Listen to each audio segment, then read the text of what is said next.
Hey guys, and welcome back to the Daily Raid YouTube channel. We're back again after a week. Last time around, I gave you guys my team of the week for the first leg of games of the Premier League. And we're back again this week after a very exciting weekend of football in, well, England. Uh, Last time around, we had a few faces that people were familiar with, the likes of Erling Haaland, Mohamed Kudus, Ricardo Calafiori, David Raya, all in the team of the week. And this time around, we have even more. Now, some of you might be wondering at the end of my previous video if you ended up staying that long. I had promised to give you guys my predictions for the 25-26 season. Unfortunately, I have come to the conclusion that I don't think it's very feasible right now. I know we're just 2 weeks in, but it is sort of affecting my way of thinking when it comes to making that table, so to speak. So we'll just stick to what we did last week, and that is the team of the week. Like I said, the second game week or game week 2 was incredibly exciting, and we have an exciting lineup here today as well. A lot of familiar faces, and we've gone with a 4-4-2. Last time around I went with a 3-4-3. This time we're going for a 4-4-2, very classic, standard English formation. So I guess it fits the bill. So yeah, let's get right into it with my goalkeeper selection. And after an incredible performance against Brighton, which saw him keep a clean sheet and save a penalty off Danny Welbeck, I have decided to go with Everton's Jordan Pickford. Pickford was exceptional in that game, proved to one and all why exactly he is the favorite to perhaps lead or stay between the sticks for Thomas Tuchel's England team in 2026. Great performance for him, and hopefully he can keep this up. He's definitely a fan favorite in the FPL leagues now. So yeah, Jordan Pickford in goal. I don't think there's not much more to say than other than that he had an incredible performance. Let's quickly move on to the defense. Like I said, it's a four-man defense. We have two fullbacks and two centre backs. The two fullbacks, that is the right back and the left back for me, are actually from Chelsea and Arsenal, two London clubs. At right back, we have Julian Timber. Julian Timber, probably had the game of the week. He was the player of the week, perhaps. Two goals and an assist against Leeds United was key to Arsenal winning that game, of course. A game where they slaughtered in 5 against Leeds. Uh, After a shaky start against Manchester United, Arsenal are actually proving that perhaps they are, in fact, contenders for this league, and maybe won't finish second this time around. But I mean, I guess it's too early to tell. But Timber, what a great performance! Definitely deserves to be in this team, and he'll be looking to continue this fight form in the weeks to come. At left back, Chelsea player, Spanish player, a man who's been clowned for years, especially after that whole fiasco at the 2024 Euros where he made up his own song. I'm of course talking about Mark Cucurella. A little bit of my Malayali accent slipped in there, but I'm talking about Mark Cucurella. Cucurella had a great performance against Chelsea. I mean, against West Ham. He plays with Chelsea. He got an assist and overall put in a solid defensive shift in despite the fact that Chelsea conceded one goal in their 5-1 victory. Uh, I would have put another player in here, and you'll find out soon who that is. But due to the lack of exceptionally great performances in defense, I decided to just stick with Marco Correa at left back. The centre back pairing actually sees a repeat of the full back pairing where we've got a Chelsea player and an Arsenal player again. We'll start off with the Chelsea player. I've gone with Trevor Chalobah. Chalobah scored a goal, one of the goals against West Ham United, and quite honestly, that's the only reason he makes this team. Uh, it was a decent goal. As with the other 4 goals, it helped Chelsea on to victory, obviously. But yeah, the fact that he scored that goal and had a decent defensive performance is the reason why he is there at the, let's say, right centre back position. At left centre back is the man that I was thinking about putting at left back because that is where he primarily plays now for Arsenal. And that is the man who was actually a part of the team last week. I'm, of course, talking about Ricardo Calafiori. Last week, Calafiori scored the winning goal against Manchester United irritating header from an exceptional corner, as is the Arsenal way most of the time. But of course, this game against Leeds United, Arsenal were on top form, slotted five past Perry and Leeds' defense. Daniel Fark was, of course, fuming. And that's because Calafiori managed to really help the team out with two assists on the night. Now, yes, he is playing left back, but he is also capable of playing left centre back, and that is exactly why he makes my team of the week for the second week in a row. Calafiori, great performance, two assists, was solid at the back. I don't think you can go wrong with having him in your team. Let's go on to the midfield now. Like I said, we've gone with a four-man midfield, which means we will have a right midfielder, a left midfielder, and two central midfielders. We'll start off with the two central midfielders, the guys who will be holding it together in the middle of the park. One of the central midfielders that I have gone for actually scored the final goal in what was an exceptional win over Manchester City for Tottenham Hotspurs. I'm of course talking about the new signing Joao Palhinha. Palhinha is a guy who's not exactly unfamiliar with the Premier League. He was previously playing for Fulham, then left for Bayern Munich, where things unfortunately didn't pan out for him, and then returned from Germany to play for another London club, aka Spurs.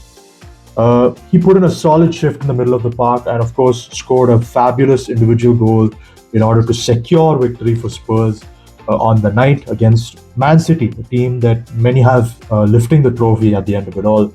So definitely deserves to be one half of that central midfield pairing. And yeah, Palhinha, one of the central midfielders on this team. The other central midfielder is another guy who, again, impressed on an individual basis for a team that is definitely not of the caliber of Spurs. I'm talking about Josh Cullen from Burnley. Burnley, after a disappointing start to the season against Tottenham Hotspurs, rallied back in Turf Moor and picked up a 2-0 victory over uh, their promotional colleagues, you could say, Sunderland. I was a little disappointed, of course, outside of my favorite team, as I keep repeating in these videos, Manchester United. I am have a soft spot for Sunderland this season. They had a great start to the season, winning 3-0 against West Ham, but couldn't continue their form against Burnley. Burnley just had their number on the night, and one of the reasons was because of Josh Cullen. Cullen put in a great game in the middle of the park, really helped connect the defense and the offense, and grabbed a goal in the process, which is why he makes this team. Let's move on to the wingers now. We'll start with the right winger. The right wing choice was relatively easy for me. I could have maybe taken a Salah who grabbed an assist against Newcastle this week, but I decided to go for Brentford's newest signing, their heir apparent to Brian Mbeumo, you could say, or Mbumo, however you want to pronounce it. I'm talking about Dango Utara or Uatara.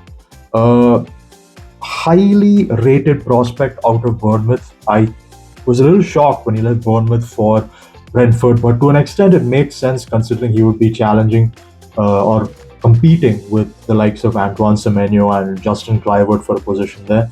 But Utara really announced himself for Brentford with a singular goal in a 1-0 victory over, I believe it was Aston Villa, so not exactly easy competition. So yeah, Dango Utara for that one goal, a solid performance on the right-hand side of the pitch, a great dribbler, really pacey, really energetic. I don't think you can go wrong with him on the right-hand side, and hopefully it works out for him at Brentford and for the club as a whole. So Dango Utara on the right. On the left, it was a bit of a debate for me. I could have gone for Jaden Anthony, who scored the winning goal for Burnley, but I think the two key performances of the week have to be from the two clubs that are in or from Liverpool. The first, of course, is Everton. And the player I was thinking about putting on the left side was Jack Grealish. Grealish grabbed two assists against Brighton and really reinvented himself after a couple of months of disastrous months, you could say, with Manchester City. He's certainly not a fan favorite in Manchester anymore, but he is slowly becoming a fan favorite as a lone star with Everton. And the other choice for me was the guy who put up two assists in perhaps the more important game of the weekend, which was Liverpool Newcastle. I'm talking about the Dutch winger Cody Gakpo. And at the end of the day, I decided to go with Gakpo. The reason being that match against Newcastle is of a higher quality and has much higher stakes associated with it. The fact that Alexander Isak is desperate to go to Liverpool aside, there's a lot of animosity between those two teams right now. Fans were booing every time Hugo Ekitike got on the ball, every time any Liverpool player got on the ball. Clearly, there's a rivalry brewing there, and even if it's not a historically well-known rivalry, it is starting to pick up pace because of the entire transfer saga this year.